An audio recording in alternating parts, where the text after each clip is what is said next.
Hello everyone, in today's video we are going to discuss how to play the 1d4 opening, or I would say the Catalan opening with the white pieces. And we are going to look at 5 variations to discuss the complete introduction to 1d4. So I don't want to waste any further time, this video is going to be very essential for you, so let's start. So we have the variation number 1. So white starts with 1d4. Knight to f6, c4, e6, and on the third move we are going to play the move g3, which is also known as the Catalan opening. Usually, like before, there was knight f3, then g3, bishop g2, but after knight f3, black can play b6, which transposes into the queen's Indian. So that's why white started to play 3 g3, so that after b6, now it's a bad move after bishop g2. You can't play bishop b7 because the bishop is hanging. So that's why after g3, black plays d5, the most fundamental move. Bishop g2, bishop e7, knight f3, short castle, short castle. So first of all, what is the idea of putting the bishop on g2? The Catalan bishop. So basically the whole idea of playing this particular opening here is, when you put the bishop on g2, you will realize how strong this particular bishop is. And at the same time, the bishop on c8 is basically a problematic bishop. It is not easy for black to develop the bishop on c8. So that is the reason, that is one of the main reason this particular opening is considered one of the best opening to play with the white pieces. After short castle, the main variation is to capture the pawn on c4. We play queen to c2, the main line, attacking the c4 pawn. And here, black plays the move a6. So what's the idea? After a6, black's idea here is, if we go for capturing the pawn on c4, black can play b5, attacking the queen, and once the queen drops back, black can now develop his bishop pretty nicely, and you will realize that black kind of have able to equalize the position, because basically black has solved his problem with the bishop. So that's why after a6 we are going to play the move a4, stopping b5 and now preparing to capture the pawn. Black plays bishop to d7. The idea is to play the move bishop to c6 on the next move. We are still in the theory. Queen into c4, bishop to c6, and now there are already many ways for white to develop the pieces. Bishop f4 is one way, but we are playing the move bishop to g5. Bishop f4 is also one of the good way. Black plays bishop d6, idea is to trade off the bishop, but now we can actually play just king h1. And what's the idea? If you take, white can now play e3, rook g1, and launch a deadly attack on the king side. But bishop g5, what is the idea of bishop g5? Idea of bishop g5 here is, you will realize white is having an extra pawn in the center, and whereas the knight on f6 is covering the center square, so it makes sense to play bishop g5 to capture the knight on f6 and try to take control of the center and try to push e4 d5 and try to basically play the side where we are having the advantage. So after bishop g5, black plays bishop d5, the main move, queen c2, bishop e4, and now queen to c1. Queen c1, h6, and now we play the move bishop into f6. So first of all, we gave up the bishop pair, but as I told you guys, our advantage is the center pawn. Rook d1, protecting the d4 pawn for now. a5. So generally there could be some ideas that the knight a6, or after a5 you are also stopping white from expanding on the queen side. So knight to d2 now, attacking the bishop. Bishop captures the knight, bishop takes. If you can capture the pawn, but b7 pawn is also hanging, so it's better for black to first play c6, e3, and this is how you can continue the position. White is pretty comfortable, and it looks like it is an opposite color bishop, but it is pretty healthy for white because you are having nice center.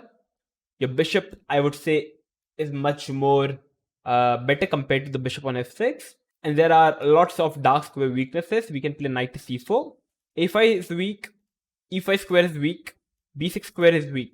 So you can already sense that it is so easy for white to continue the position. White can play queen c2, maybe double up on the d file, maybe first put the rook on e1. White is having a very comfortable position. So this was the diagram number 1. So now let's move on to the diagram number 2. Okay, so we have the diagram number 2. We are going to play the move d4, knight f6, c4, e6, g3, d5, bishop g2, bishop e7, knight f3, the Catalan opening, short castle, black captures the pawn, and after queen c2, In the previous variation, we looked at a6, but now we are going to look at c6. After c6, we are going to capture the pawn, black plays b5, and now we are going to play the move queen to b3. Queen c2 is also nothing wrong, but queen b3, we have an idea. After queen b3, like black's idea is originally is to play bishop b7, a6, and launch the break with c5. So what we are doing here is, first after queen b3, we are putting some pressure on the b5 pawn. We are putting some pressure on the bishop on b7, which is going to develop on b7. And third, we are also covering the d5 square. Okay, so queen on b3 is very nicely placed. So bishop b7, and now we first develop the bishop to e3. What's the idea? As we know, black's idea is to play the move c5 break and try to develop this bishop. Try to get rid of this problematic bishop, try to open up the bishop. So first we are going to play bishop e3, stopping this c5 idea. Knight at bd7, and now we play the move rook to c1. Before developing the knight, we first develop the rook, again covering the c5 square. Knight to d5, attacking the bishop. And now you will realize the idea of queen b3. The queen b3 defends the bishop. If the queen would have been on c2, the bishop would not have been defended by the queen. So after queen b3, it simply defends the bishop. So now we can just keep on developing our pieces. e5. And now how to continue the position.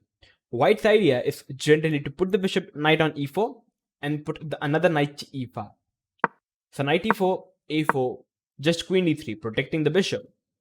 a3, you can play b3. Bishop a6, you can just put your knight to e5. The same setup. Takes b4, you can just move your bishop queen back, protecting the bishop, and you will realize there are lots of weaknesses in the black's camp. The dark squares are extremely weak, the c6 pawn is weak, and you will realize white is having a good position. So yeah, this was the variation number 2. So now let's move on to the variation number 3. Okay, so discussing the variation number 3, we play d4, knight f6, c4, e6, g3, d5, bishop g2, bishop e7, knight f3 takes. After dc4, we play queen c2, and now black plays b5. Again, one of the many variation. Now black wants to play bishop b7 on the next move. So we play the move a4, a pretty normal way to continue the position. a4, we attack the b5 pawn, and black plays b4. If black tries to play c6 in this position, we can already take, and now we can just go for playing the move knight to g5, attacking the rook. And the whole idea here is black can't play knight to d5 because it's already mate in 1. So this is the whole idea, and if you don't play knight to d5, you're already losing an exchange. So yeah, so that's the whole idea. You can't really play a6 as well because after takes, you're still losing the rook. So black plays b4, which is one of the main variation. We play knight f to d2, one of the main move, because after b4, black is like, okay, you can capture the pawn, but I want to develop my bishop to maybe a6 or even to b7. So that's why at the place of capturing the pawn, we first play knight f to d2, not allowing black to develop the bishop and also at the same time attacking the rook. So c6. There are two main moves, c6 on knight to d5. c6, we capture the pawn with the knight because it is generally better to capture the c4 pawn with the knight whenever you can. Queen into d4, you are currently a pawn down, but rook d1, queen c5, bishop e3, queen h5. You will realize white having tons of compensation for the lost pawn. White can simply develop his final piece, knight to d2, knight to g4, attacking the bishop and also threatening to capture the h2 pawn. Knight to f3, simply defending the pawn. Knight takes, and a5. Black wants to have a good pawn structure. And after a5, the idea of black is to play bishop a6, rook a7, and knight b to d7. Knight d7. So after a5, we first play knight to d4, putting pressure on the c6 pawn, not allowing the b8 knight to develop so easily. So bishop a6, rook c1, getting all the pieces into the game. And now rook c8, as you can't really develop the knight because the c6 is hanging. So rook c8, and now just bishop f3, attacking the queen again, and then just bishop d3. And what's happening? After bishop d3, white is a pawn down, but having, like practically speaking up, there are 3 games, and 2 games have been won by white, and 1 game has been drawn. You can already sense how easy it is to play with the white pieces. For example, after takes, black plays c5, we can just play the move queen to c4.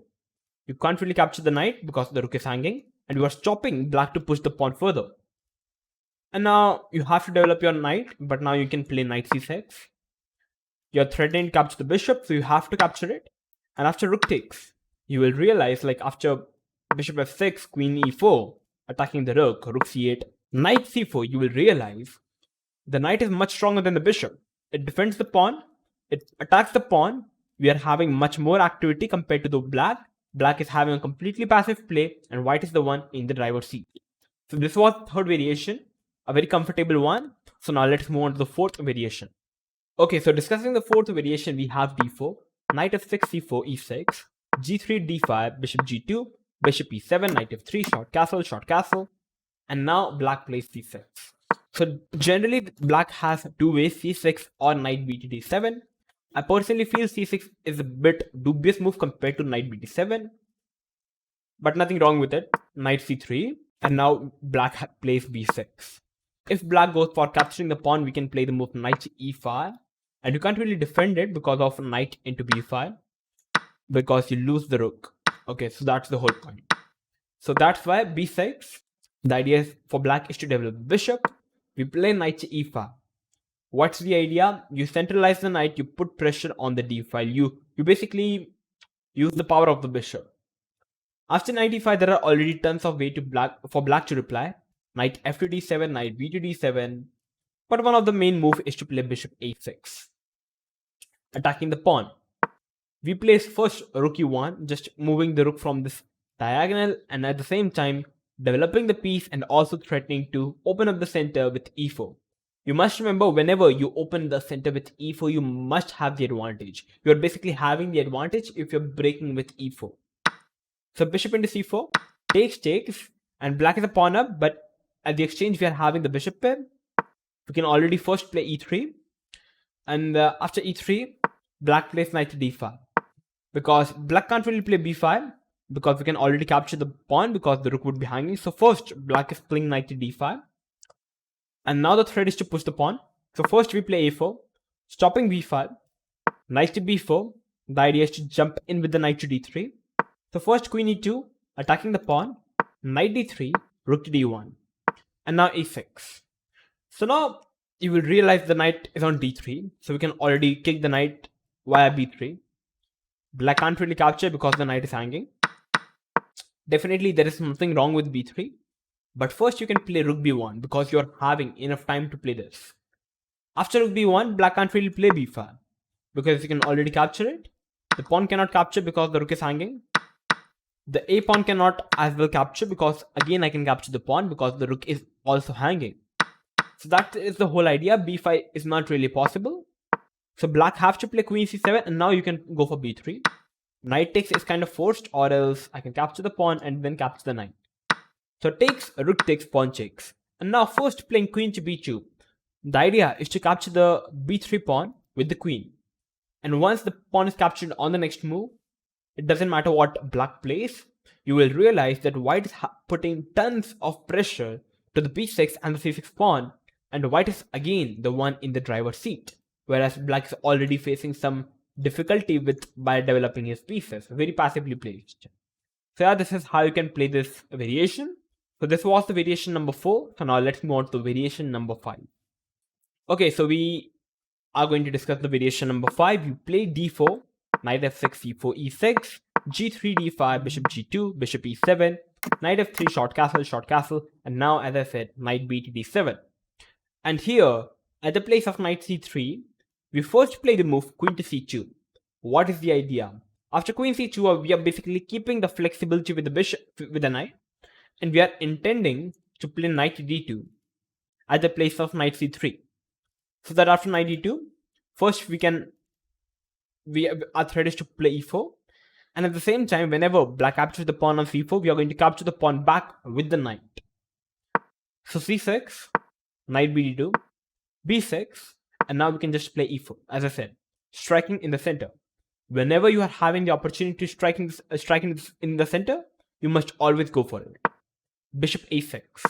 Obviously, black can capture the pawn, it is just a separate variation like takes, takes, takes. Bishop b7, you can already play rook d1, and white is pretty comfortable. Bishop a6, one of the main move, and one of the most interesting variation. Threatening to capture the pawn. We are going to leave everything and just keep on focusing on our development via b3. Our idea here is to simply capture the pawn with the pawn. Rook c8, bishop b2, c5. So it looks like a completely mess position filled with complexity. Many things can be traded at this point. So what's happening? So after c5, we first take on d5 and then play rook to e1.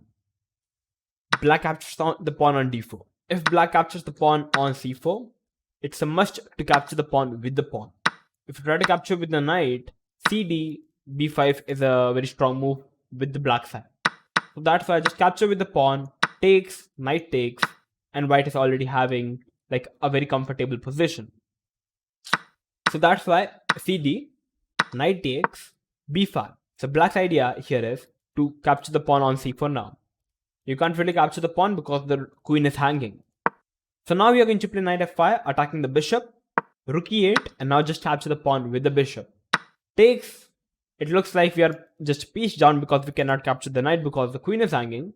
But now just simply a very strong move, knight into g7, attacking the rook and opening up the king.